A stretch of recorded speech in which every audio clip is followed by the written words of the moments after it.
Cool. This is it. We are live. Hello, hello. I am here with journalist Ross Barkan. He's pretty much a legend in the local New York City politics scene. Has really been in everything from Breaking Points, which is my favorite YouTube. He has written for the New York Observer. New York Times has noted him, New York Daily News, a billion other things. If you want to check out his latest novel, it's called Glass Century, which is worth a read, as well as his Substack Political Currents, which has a lot of really interesting, kind of more substantive pieces about the New York City mayoral election, and has a very unique interest with not one, but two of the candidates in the New York City mayoral race. First is Andrew Cuomo. He quite literally wrote the book on Andrew Cuomo, talking about his fall and the way he dealt with COVID, and kind of drew the ire of a lot of his press people. So we'll discuss that. And then he also invested in a very young Zohran Mamdani when back in 2018, I was a supporter of Ross's and threw a fundraiser and volunteered for him, I think maybe 2 days. But he hired Zohran to manage his campaign. And I'd like to say Ross is a little ahead of his time, kind of being more of a leftward alternative. So maybe there'll be some convincing to have you back. But he's been very happy in journalism. So, yeah, I guess I'll start by saying hello and very basic. What do you think about the results? I must be happy about them. Yeah, well, I mean, look, it's absolutely fascinating. I think if you are an observer of politics in New York and in America right now, I mean, this is an election unlike any other. It has no parallel. I mean, certainly in New York, even nationally. I mean, you can look at Obama's like very swift rise as like something of a parallel. I mean, Zohran started from even like lower point. Obama had the star turn at the 04 DNC. He was a senator, though, for less than a term. I mean, Zohran Mamdani is a state assemblyman polling at really 0%. Hoping for at the time a very sort of competitive left campaign that would get issues out to the forefront and grow DSA. And he wanted to win. He always wanted to win, but one doesn't dare dream to such a degree, especially at that point when you're polling so low. You're thinking more about viability. And that was something he's always concerned about. So it's just the coalitions he built. His ability to excite young people, the turnout of the election, how high it was, the highest since 1969.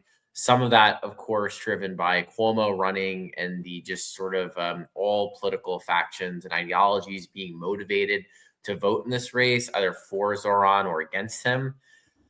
And now, he's going to really be, again, in many ways, a mayor like any other, the first Muslim, not the first member of DSA, technically David Dinkins was, but the first real member. And this is someone whose cadre, as they say, really came through the organization. And, someone, for South Asian, of course, his youth being only 34. All take all that together. I mean, and this is why it's now a global phenomenon. That's the thing I've learned in these past few weeks, the number of international media. Well, I've seen you in the foreign press. Yeah. Been in a lot of foreign press, more than ever. So the entire world is watching, not just the United States. And he's a boogeyman for the right, a hero for the left. And he's got an agenda that is ambitious, but also achievable. And he's got Donald Trump looming over him. So, I mean, all these currents and all this going on. I mean, it is definitely it's exciting time to be an observer, a writer, for those who are participants, it is a special thing. Yeah, and that's what I'm curious to ask you about, because you did manage Zohran's campaign. I mean, Zohran managed your campaign in 2018. If I'd managed Zohran's campaign, I'd be a winner right now. Yeah, that's right. Good point. But he managed yours. So you know him, and I'm curious what your first thought was, because my first thought was, when Zohran announced, and did he announce quite a bit before Cuomo, if I'm not mistaken? Is that much more? He announced in October versus February. Yes, Cuomo was looming and rumored, but Cuomo didn't get in till I think it was like March 1st, I believe. Right. But much before he was out there stumping. Yeah. So my first thought was, first off, interesting. He's going from assembly to mayor. a Big rare jump. thing. Never happened. That jump alone Right. has never happened. Right. Never happens. Right. You're either, I mean, not even, I don't, state senator, I can think of John Marchi, who was a nominee back in the 60s. The only one I think of, Jimmy Walker, out of Tammany Hall in the 20s, I believe, was a state senator and became mayor. But yeah, state legislature straight to mayor, pretty much does not happen. Right. But the one thought that I had was, this kid is at least, kid my age, this kid is at least worth 10%, because there's going to be a hard left, the hardest, most authentic version of the left, where there's no bones about it. There's not, I agree with the DSA on 8 out of 10 issues, but I'm just not going to fully call myself a socialist. And I thought, all right, that wing is now there, and it's a serious enough wing where he'll do better than 10%. Yeah. The question is, and I think I know the answers because he went full DSA, is, did you think he would, back then the conversation was Eric Adams still somehow was going to be so powerful that they needed to recruit somebody with very high name recognition, because nobody would be paying attention to this primary. Nobody would care about anybody whose name they didn't know in the past. And Adams would be hard to beat in this so-called primary. And for some reason, it wasn't Stringer or Brad Lander or Jessica Ramos or a lot of these more left but not hardest left possible alternative. So my question is, who might have you seen as the strongest Cuomo Adams alternative? Did you see it in Zohran in the beginning, or did you see it with Lander or Ramos, who are also talented? I thought, like you, yes, Zohran had a base would be competitive. I believed he would rise in the polls. I believed he could tap into the progressive left growing vote in the city. I mean, one of my observations coming out of 2021 was that Adams was weaker than he looked, because the combined Wiley Garcia vote really overwhelmed him. It's just they couldn't get on the same page. And there was kind of this like professional class vote that wanted nothing to do with Adams. And if someone could tap that, they'd be a potent candidate. So that was always in the back of my head. And certainly I thought Adams was weak and was beatable. Now, who is going to beat him? And once Cuomo became a candidate or became a rumored candidate, which really happened in 2024, I was making moves to run. The question really was, well, who's going to beat Cuomo? First was Adams. Right. And Cuomo's there. As Adams fell, as he was indicted, will there be a special election? Turn out no. And then will Cuomo be the front runner, which he was, and who could do it? And I thought somewhat highly of Brad Lander, but I was never overly bullish on him. I was not overly bullish on Jessica Ramos, in part because she hadn't really shown herself to be a strong fundraiser. I felt bad for her because she, with the casino situation, I thought she'd be a powerful candidate simply saying, I had the guts to stand up. Yes, I think she's doing the right thing there. But she just ran a very incompetent campaign. There's no other way to put it. But I would say that, the candidates I thought that'd be most potent were the ones that never ran. I mean, I was looking at Tish James for one. If Tish James got into the mayoral race, she would be very strong. Catherine Garcia Redux, I thought, though she herself wasn't overly charismatic or alluring, she almost won. She came within 10,000 very close. Yeah, won. So Catherine Garcia, if she were interested, she could seize a kind of left technocratic lane, be potent. I thought Tish James could be potent. Very briefly, there was the Jessica Tish flirtation. Of course, she's a billionaire, so you'd imagine in any hypothetical universe, if she ran, she'd have unlimited funds, and that could count for something. But I thought, I didn't know if Zohran could win. I knew Zohran could be competitive. I don't know if he knew he believed he could win. I mean, I hoped he could win. But really what I thought of him was he was going to run an effective campaign. Because I knew him. I knew this campaign is going to be very serious. I knew this campaign was going to raise money. I remember we were talking about it before he announced. He said, I'm lining up these donors. When I announced, I want to have these donors. And he was thinking about fundraising a lot. So I knew this was going to be serious. This was not going to be a left campaign that eats itself, that implodes, like the Diane Morales campaign in 2021. Well, I was going to ask you about Morales. Was she openly DSA? No, she's not. DSA did not back her campaign. DSA endorsed no one in the 2021 race. She brought in the most DSA members who worked on her campaign. It was the closest thing DSA had to a mayoral campaign, one they could really get behind. The other candidate was Scott Stringer, who I did think for a moment could do something, but was very lax campaigner the second time around. He had his Me Too scandal in 2021. Right. He was attempting redemption 4 years later, and he just was pretty quiet throughout 2024, relatively speaking. So it just seemed like he wasn't really putting the gas to the pedal in the way Zohran was. So I cannot claim to have thought Zohran in October or November of 2024 was going to be the nominee to become mayor. I will not claim that. Right. I'll merely say I thought he was going to be a serious candidate, much more serious than people gave him credit for. I actually should go back and read my Substack from when he announced. I think my thought, like yours, was he's got a base.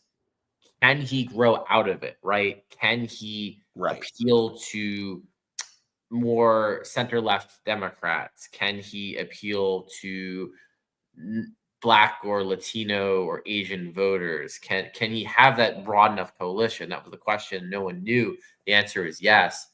But that was the question. But I really thought, he had in his neighborhoods, in Western Queens, in Northern Brooklyn, in even parts of Central Brooklyn. I mean, there were people who were absolutely going to rank him first.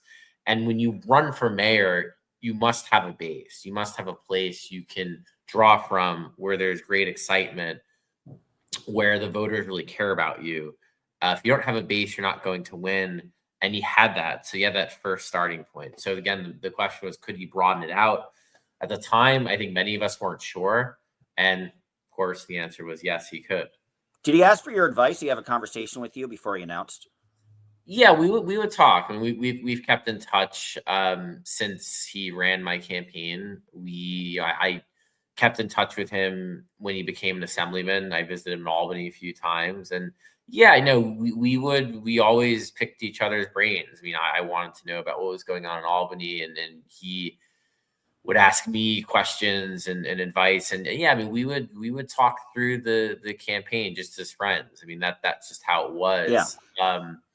It's always a tricky situation where you're writing on a race. And of course, someone very well in the race. And the way I decide to approach it is, just be open with people and say, hey, this is my relationship. I'm not going to hide it. I'm going to be honest about how I see the race.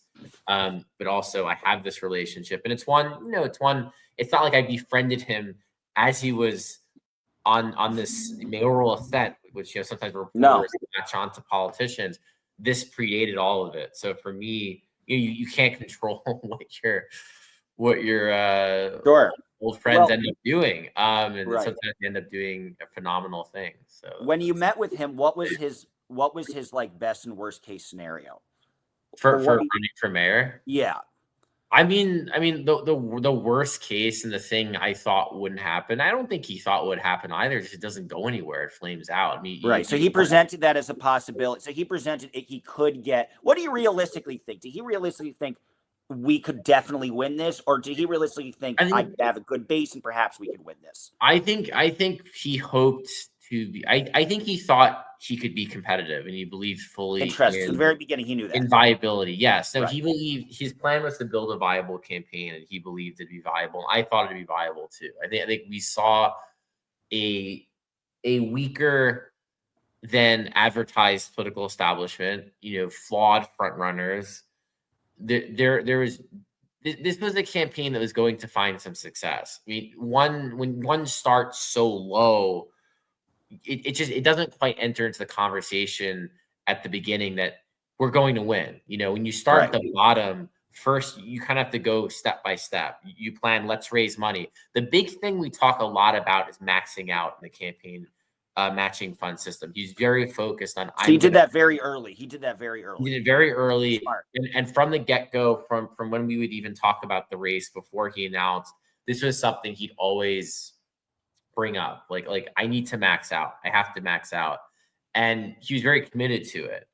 And we didn't really talk so much about like social media strategy. That was just a sort of different department. Sure. It was really about the politics and the fundraising. And he'd been through it. I'd been through it. And on his announcement day, he had a plan to maximize fundraising, to have donors ready to go, and also to build excitement right away.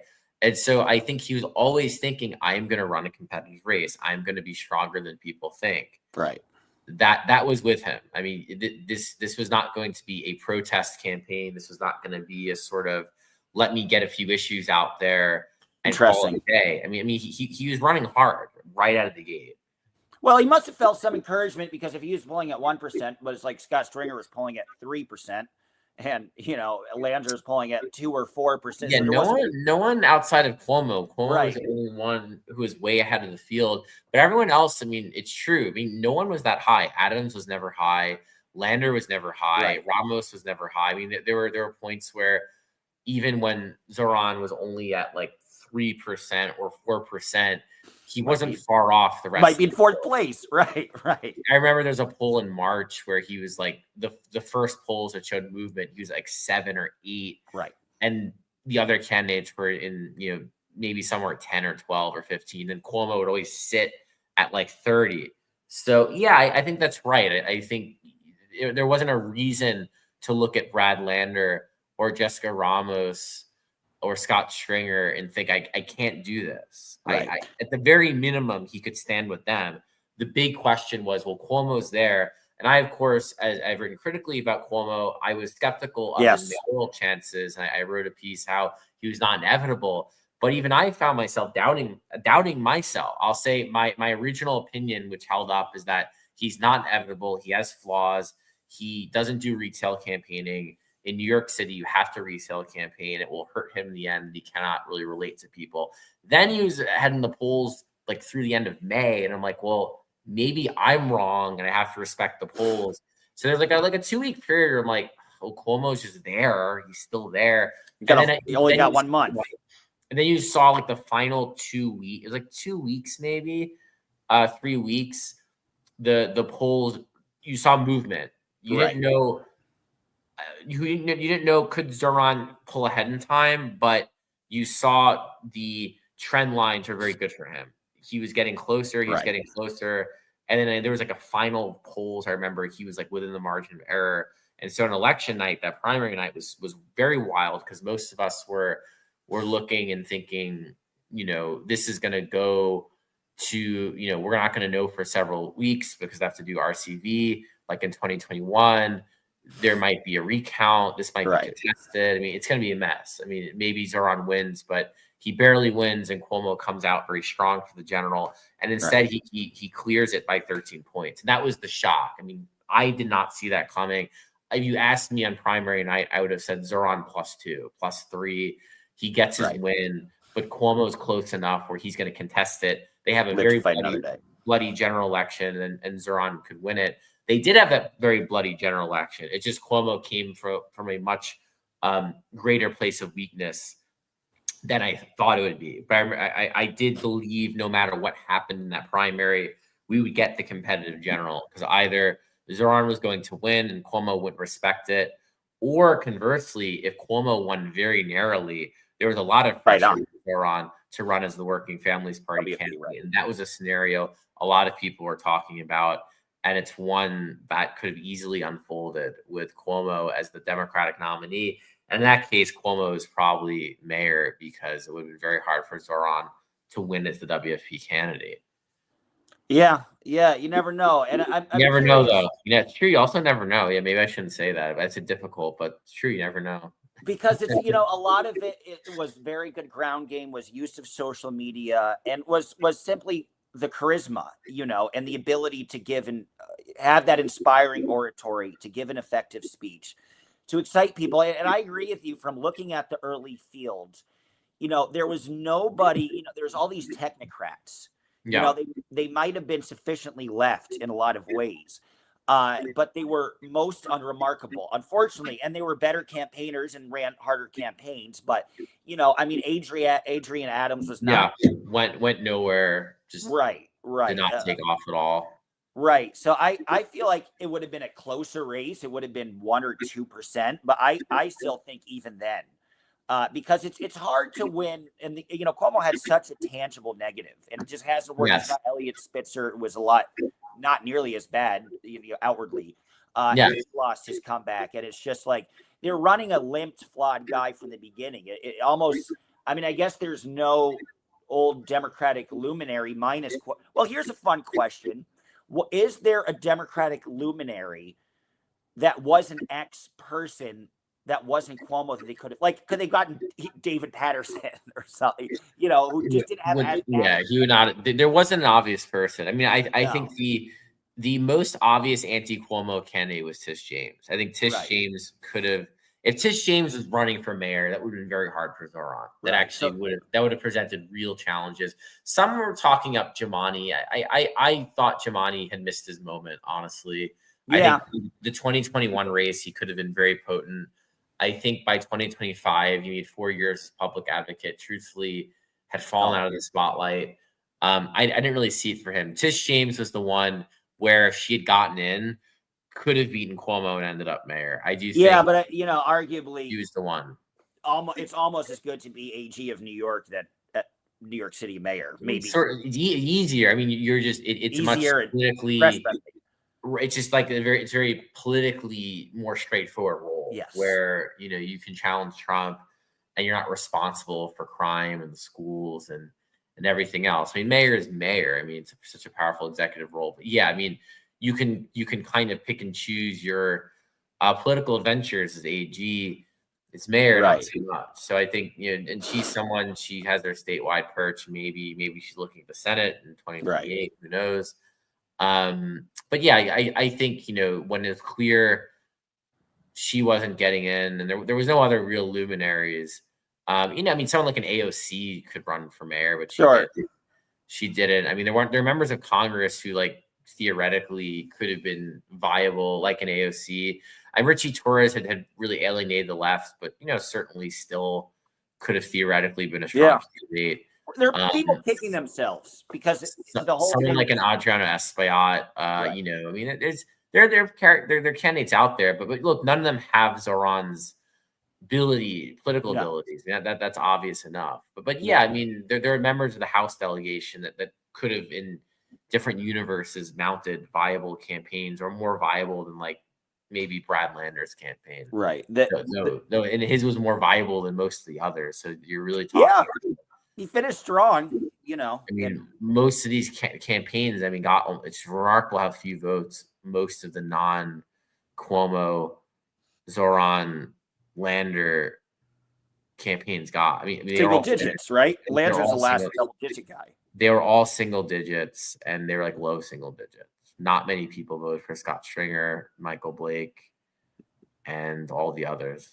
Yeah. Well, I want to thank Cece for the very generous $50 super chat. My word, for being a good sport. I don't know what we're being a good sport about, but wanted to thank him. Another question I want to ask you. So you wrote the book on Cuomo. You noted his very heightened popularity when many politicos during COVID came out as Cuomo-sexuals. They cannot come back in the closet. Dark age. Yes, the dark ages. You wrote a whole book about that, his dealings with the Moreland Commission. So you have a unique relationship with them. And I want to ask you about two people who kind of fascinate me in Cuomo world. Rich Azzopardi and Melissa De La Rosa. Yes, How is it that a decade later they are still with Cuomo? Have they done anything in between in their lives? Or are they these little creatures that just were they Cuomo's butlers in the handful of years before he announced for mayor? What's their deal? The DeRosa came up with, I believe, Eric Schneiderman. I think her father is a major lobbyist in Albany.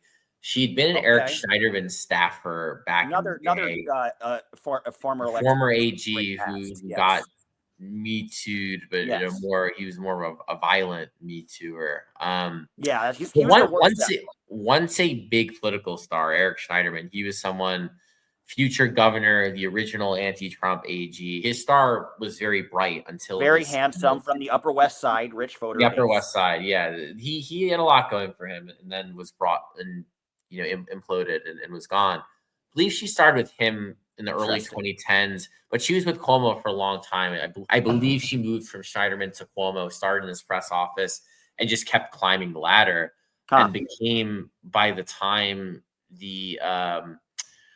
of his third term or even second term, she was the secretary to the governor, which is the second most powerful role in the state government. Effectively, you're kind of like a staff. You sort of oversee a lot of agencies, and she was the right hand. She was the right hand woman, and just so yes, to answer your question, for most of her political life, she's been with Andrew Cuomo. As a party, he's been with him a very long time too. He must have worked for someone else at some point, but he was in the Cuomo press office for many years. Of the two, I dealt with as a party far more. I bet, we have warmer feelings about him. I think as a party, love hate, I'd imagine, can relationship with him, but he's someone where you can deal with him.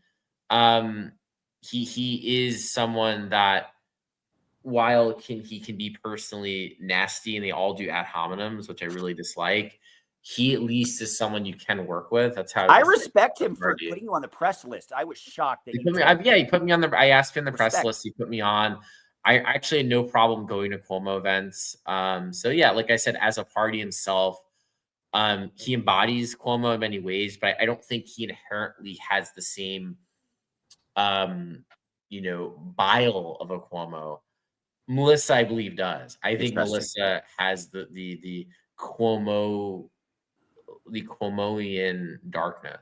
I think there is a kind of mind meld between Melissa and Cuomo, and I think she is his stand-in. And this campaign, this shambolic campaign, can be blamed on Andrew Cuomo himself and Melissa DeRosa. I think their fingerprints are all over it. And I think that's why it was the way it was, why it was so nasty, nastier than almost any campaign you'll see outside of maybe a Trump campaign. And why also it was just not overly competent. And that's the thing that struck me watching Cuomo run for mayor versus watching him run for governor. When Andrew Cuomo ran, I covered his 2014 and 2018 reelection campaigns. They're not masterful campaigns. He was the incumbent. These were about spending tens of millions of dollars on TV and radio ads. And never had a real race. Big rallies. Never had a real race. Never had a real race. 2010, he walked in. He didn't have a primary. He muscled out. Yes. What I'll say about those campaigns, though, as an observer, they seemed very professional. He had high-level Democratic operatives running them. The lit was very good. The signs were pretty good. The ads were good. You never looked at these campaigns and thought, these are incompetent. You more thought these are high-level, middle-of-the-road Democratic operatives executing the campaign you'd expect them to execute. Did they have strong ground games back then? Well, running for statewide, you don't really even do that. It is just TV, radio, some digital, and rallies. I mean, you just go and you fill a stadium with you feel like a gymnasium with organized labor. Remember, Joe Biden came, he's vice president, and did a rally with him, things like that. I mean, that's kind of what he'd overwhelm the opposition. He always had far more money. He spent almost $30 million against Cynthia Nixon. She had about $2 million. He overwhelmed Zephyr Teachout. He overwhelmed his Republicans. That's just how he ran. He was the juggernaut, right?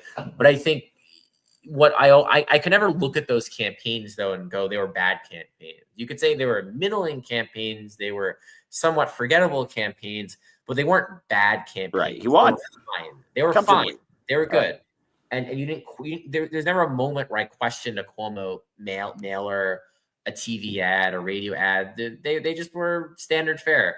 I remember when he announced for mayor and I saw just his logo and I was thinking, did a middle schooler on Canva design this? It's pretty bad. Some body part comparisons with that logo. And am I insulting a middle schooler by even saying this? Right? Because I think a middle schooler who's artistic could have done a better job. Yes. And I kept thinking, well, that's the logo, but they're starting out. But they're going to get more sophisticated at some point. You're going to see a real kind of classic Cuomo campaign. And you saw like the worst version of the classic Cuomo campaign, because even when he was governor, he didn't talk to people, he didn't retail campaign, but it wasn't like a pure Rose Garden campaign. He still got out there a little bit, and this primary campaign, he was non-existent. They would have these forums where candidates would he just not show up, show up to none of them. He only showed up to the TV debates because he had to, because he was getting matching funds.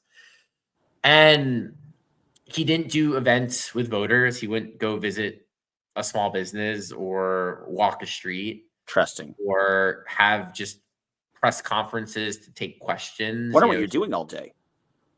Right. I don't know. Talking to donors and intimidating politicians on the phone. I mean, that's the thing. What was he doing all day?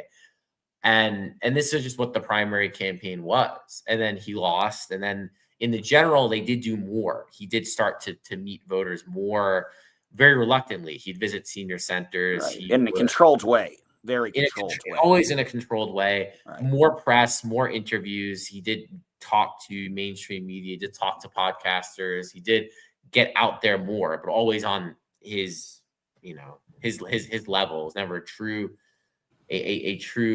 certainly not the way an underdog would behave. He became the underdog in the general election, and he not behaved like one. He always acted entitled. I mean, this whether you like Cuomo or hate him, you would agree that this was one of the most entitled campaigns you've ever seen. Yes. And he did not seem to like New York City very much. You got the sense he had a disdain for this city he reluctantly moved back to run, because he had not lived here in many decades. And I think he actually crashed at his daughter's place. Do you think that's true? Yeah. No, yeah. Oh, yeah. I mean, that seemed to be true. Good. And he lived in Governor's Mansion. He lived in Westchester. He not spent time in New York City.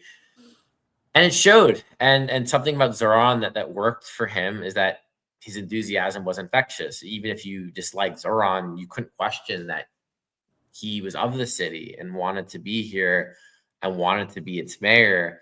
And Cuomo in the closing days launched some very ugly attacks against Zohran. And the one that very much fell flat was when he implied again and again that because Zohran has dual citizenship, because he's from Uganda, because he's honestly Muslim, that he didn't have the New York values. He was alien. He didn't understand what it was like to be here. And in fact, Zohran is a very New York story, right? You could say he's a kid of privilege. Sure, he is a kid of privilege, but it's a very New York story. We grew up around Zohran Mamdani's kids who came from other countries, and their parents are immigrants, and they go to good schools, and then they goof off a bit, and they kind of find their way. This was a real New York story, and Cuomo couldn't comprehend it because he was coming out of the 1960s. That's the New York he knew. He not know multicultural New York that well. Right. And my friend Margaret, she says they don't answer simple questions, no access. And I think people saw Cuomo not, at least Curtis and Zohran they're very more ready to do that. I'm curious, did Cuomo have any semblance of a ground game? Was there any human being who said, I am an organizer for Cuomo. I am the Battery Park City organizer. That's what I was for Chris Martinez. All just paid. It was all just paid. Paid canvas. In the primary, he had labor. Yeah, I mean, there were videos and people would interview some of them, and they would say, "Oh, I don't really like Cuomo. They pay $200 for the day or $30 an hour or something to do this." It's nice. I'll give Cuomo credit for paying people well. He paid well. Not a lot of campaigns do that. So I will say credit to Cuomo. I'm going to say something nice about Cuomo. Paying high wages, which we all appreciate. And then in the primary, he relied on labor. Remember, a lot of the labor unions backed him in the primary. Yes. So they were doing it. And then he lost labor. I mean, one of the ways he became the underdog in the general is labor moved to Zohran. So he's really left with just paid canvas. Who are the laborers that stuck with him? Because I interviewed people at the debate, There were a few small They're all ones. union guys. There was like sort of build. I'm trying to remember. I think the electric workers union out of Leicester, they were with him. There were some like smaller building trades. Yeah, so nothing. But there wasn't a huge brand name like HTC or UFT. No, HTC went to Zohran. Sure, and EJ went to Zohran. UFT went to Zohran, and then I think 1199 was neutral. Interesting. None of the heavy unions were with Cuomo, and I'm trying to remember. I don't know if even the police unions who they even endorsed. It's funny. I don't know. Did they go for Curtis? Didn't one of the PBAs did go one for go for? One may have gone for Curtis. Yeah, one may have taken a shot with Curtis. So yeah, I mean, Cuomo bereft of unions, bereft of volunteers. I mean, he's left with paid people. Right. I'm curious. Do you think the unique amount? Sorry, dog's getting in the way. Do you think the unique amount of interruptions and crash out at Cuomo's events made a difference? Every time Cuomo had a press event, there was that guy saying, "I'm the real Andrew Cuomo," and he showed up like 3 different times. Each time people would crash his stuff. Did that make a difference, do you think? Oh, I mean... Or is it just part of the campaign process? Part of the campaign. I mean, Zohran would have some crazy people towards the end of the campaign. I was at one... I dealt with them better because they didn't become these big clips. Yeah. I mean... I don't know if it like impact Cuomo a ton. I think it is part of the New York experience. And both Zohran and Cuomo got very annoying in my view about advising their events. It got harder and harder to get to them, to text, you to email. Yes. Which I don't love. So I am that's why I have I carry a torch for Curtis, because Curtis got a public schedule the night before. I can plan. We'll miss Curtis. I think that might have been his last mayoral run, which is very sad. I don't know if I'll be Republican line again. But no, so I was gonna ask. Yeah, I'll miss him too. And he made my YouTube. I mean, you've been a big help in forwarding me Zohran events, but otherwise they wouldn't have let me in. Cuomo, not a chance. Yeah. And so I'm curious, what are the futures? I mean, Curtis did very badly. I think Curtis's future, honestly, if I were advising Curtis, I would say just become an independent and kind of pivot off of being a real Republican, because he never, in the 2010s, he was not really a Republican. I used to follow Curtis a lot on New York One. He's kind of just this avuncular, goofy, more libertarian than anything else. Like crime fighting New York figure. He didn't vote for Trump. He made a big deal about not voting for Trump. So it's like he kind of became MAGA light in 2021 to run for mayor, and he got very very anti-migrant. But I'd say for Curtis, like, leave the Republican Party behind, just be an independent.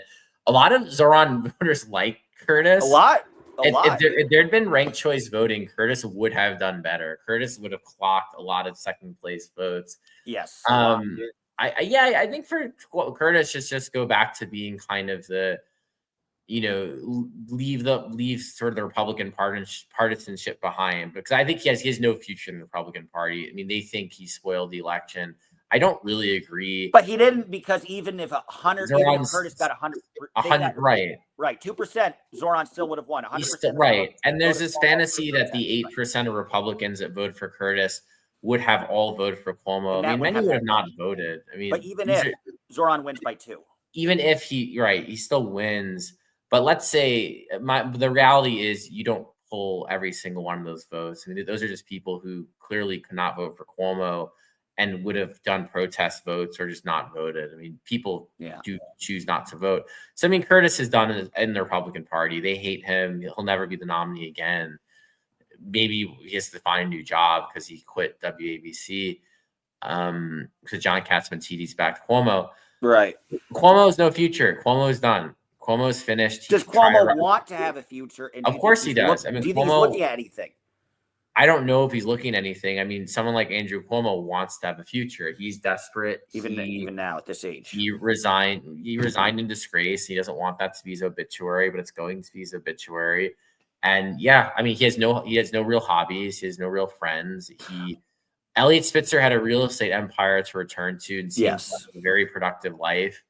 as a businessman. And I interviewed him a few years ago for a story, and he Cool. seemed very normal and relaxed. And I think he lives like a full life. Not bothered. But can I ask you a Andrew Cuomo question does about the not. hobbies, knowing him personally? Is there any truth to the rumor that he ditched his husky dog? Do you ever know what happened to the dog? Oh, I don't know. I remember that. Yeah, I remember that rumor. I don't know. I don't know what the truth with that is. Yeah, I was wondering.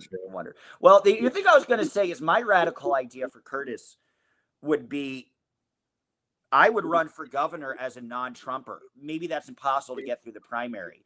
But, I mean, Zeldin made it a close race, but the noose around his neck. And I honestly think the reason he lost to Hochul was because of how much of a suck up he was to Trump. Yeah. Just as much. Yeah. So.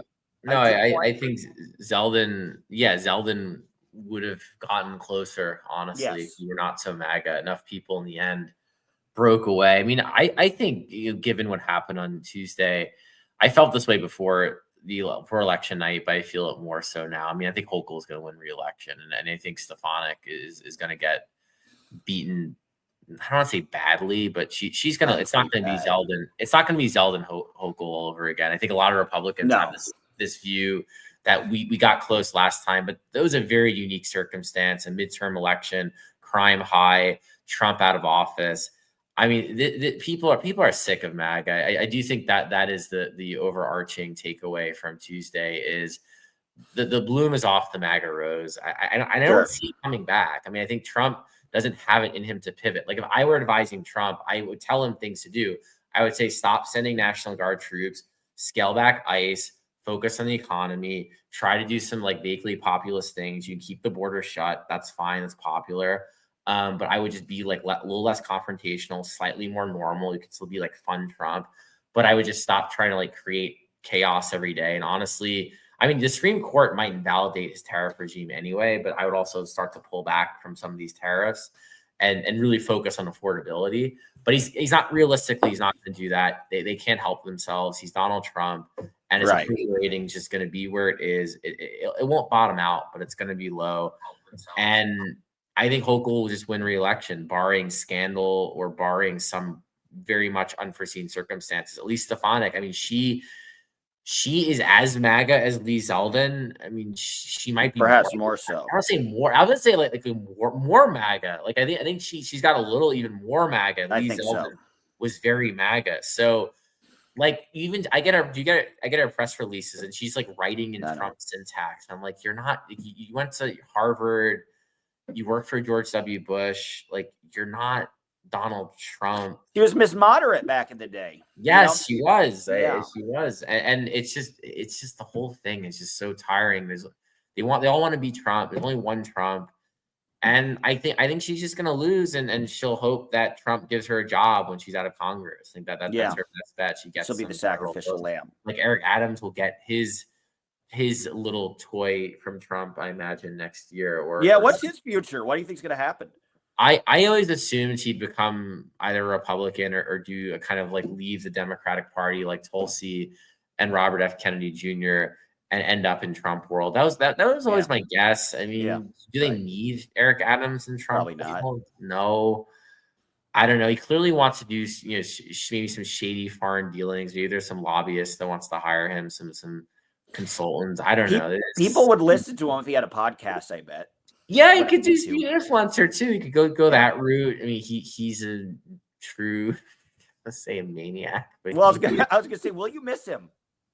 A little bit. Honestly, I found him entertaining as like a New Yorker. I found him entertaining as someone who cares about the state of the government. I found him very distressing. Also, their office. I didn't like dealing with their office. To be honest with you, I was blocked from their 2021 campaign election night in the primary. I went to weird. Why? They didn't let me in. Me and Friedlander wouldn't let me in. They went Ezra Friedlander, huh? No, David Friedlander. David wouldn't let me in. Then just I ended up. I wasn't really a City Hall beat reporter. I haven't been one in a while, but I found it just they were not the most friendly administration. So I'm not going to miss them all that much. Access is important. Well put. And then I think you have a million media interviews to do, so I'm not gonna make you stay longer. But yeah, any people want to buy your book, it's Glass Century, and then Substack, do political currents, or if you Google Ross Barkan Substack. And I guess my last question is Yeah, get another one. Yeah, any races that you're looking forward to in the future? Like watching Or anything what are you gonna be covering? Are you gonna be covering anything in person that it's a good question. In terms of races, I mean, governor's race next year, there's the backroom speakers race, which Zohran has to keep an eye on because Oh yeah, do you think he'll make an endorsement in that? I assume he will get behind. It looks like it's coming down to Crystal Hudson, who's kind of the progressive choice, and then Julie Menon, who's kind of the center-left choice. My assumption is he'll want to move against Menon. It seems like Menon does have a lot of support. I think, like de Blasio in 2013, he's going to probably try to put his finger on the scale. It's always risky, can backfire. And then, I think the governor's races, I mean, it's going to be state legislative races next year. There's always a lot going on. Going to be working on a Zohran book. Badass, cool. To do that. So that's going to take out time. That'll be my next year project. Okay. But yeah, I'll be following in the midterms and everything else, and always interesting out there. So sweet. Well, I guess I'll see you on the trail then. Yeah, I'm sure I'll see you at some of these pressers. I'll see you soon. Yeah. But thank you again. You've been a huge help for the growth of my YouTube by just letting me know about the events, thank you for having me, and I always enjoy your stuff. And you were an original Ross Barkan for state senate supporter. So I do appreciate that. I do remember. Well, you've returned the favorite speech. Who went to bat? So well, and hey, last thing, Zohran was very good at that. And that's why I think he's. Yeah, you have to remember who. I think good.